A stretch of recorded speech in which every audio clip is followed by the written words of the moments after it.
We are given here the story of Abram as he does justice, and of course as he lives in the presence of the Lord. And so Abram, who later then gets his name changed to Abraham. And you see how they are very attentive to God's calling, directing them as they're making their way from the Tigris and Euphrates, and they're making their way as pilgrims across those holy lands. But as you can see, that as he arrives and he settles down in the Canaanite area, then he sets up an altar, offers sacrifice, and is continually attentive to God.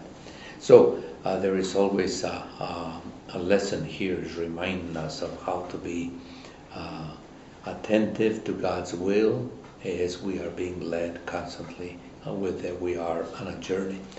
And then we are not alone. Everything else has a meaning, and so there will be a way of knowing later on. But in the meantime, we know that if we are walking in the justice of God, in the presence of God, we are fulfilling our purpose. And so as we celebrate the Eucharist, that will give us again, opening up our eyes of faith so we can see our way through the providence that God has in our paths, and so that we may recognize God's continually rich presence among us.